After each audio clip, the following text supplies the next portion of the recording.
Do you have an idea, an invention that needs protecting? Well, if you've got to this page, you're in the right place.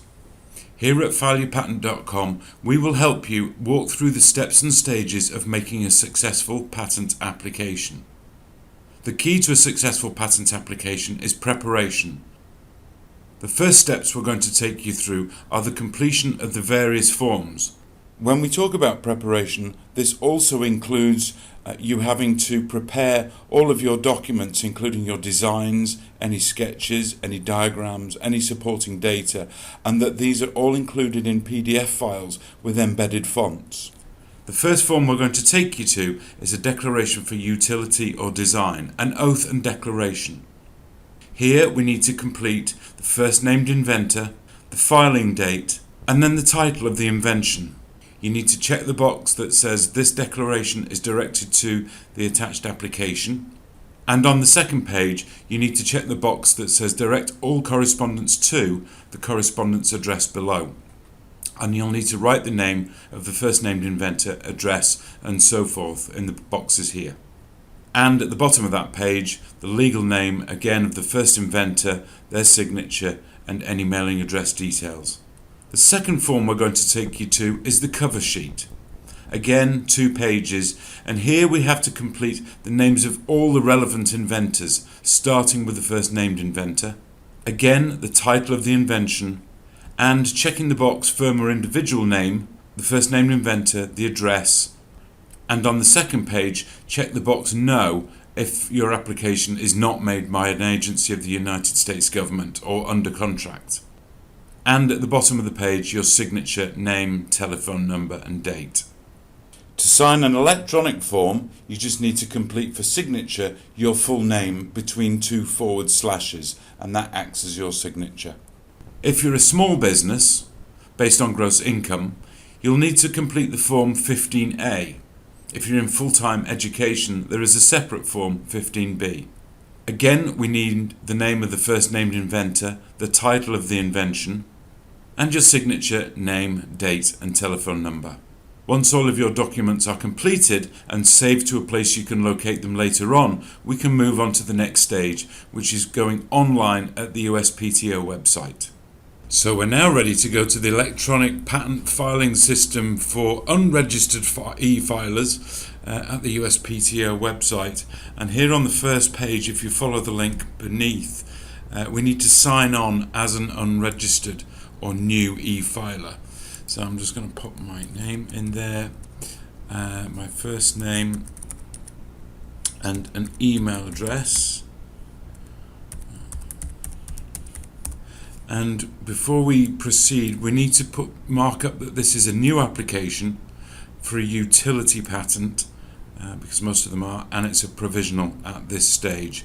And then scroll down and click on continue. At this point, we need to add the title of our invention. We don't have an attorney docket number at this stage, but the first name, inventor, bearing in mind that there may be more than one of you, but you only need the first named inventor at this stage.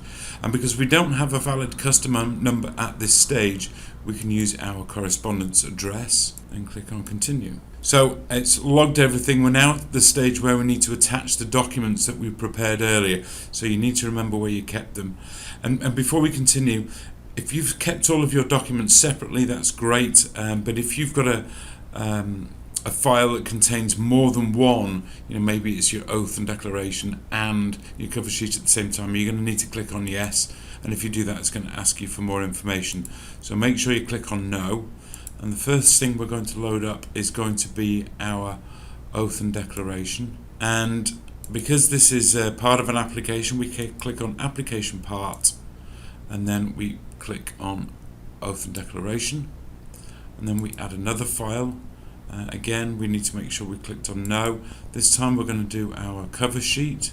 Again, part of an application, and this time cover sheet, and then we'll add another one just for good measure. You may have data, you may have drawings and technical designs for your patent, all of which need to be loaded at this stage and put in the appropriate category. And then from this click on list, it can tell you whether it's a computer listing, drawings, mathematical formulae, and so forth. And then we upload and validate, and this can take a couple of minutes. So we'll come to a page reviewing documents, and it will just provide you with a list of documents. I've only got one here that you're going to submit, and if you're happy with what you have there and you correct any warnings or errors that they show, then you can click on continue, and then we get into calculating fees. Now, because I didn't provide a 15A microentity form, I'm going to be paying the full amount.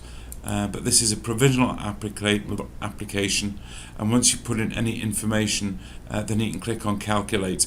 You need to make sure this is clicked on no if you're only doing it online. If you've originally filed something in paper, you need to start calculating how many pages, but I'd advise you just to do this online and click on no, then click on calculate. Once it's calculated the fees, then we can click on continue. We're now confirm and submit, so we've got the details of our application in here. We've got any files and fee information that the system generates, and once you're happy with all of that, then you click on submit and it'll process, and then you are ready to pay the fees associated with your submission.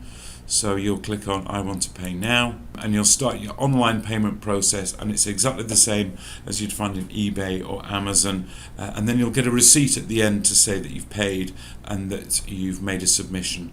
And the details of that submission. Please note, we're just helping you to file your patent. We're not bound by any agreement to do so, and we are not liable for any error or mistake in preparing or filing these forms.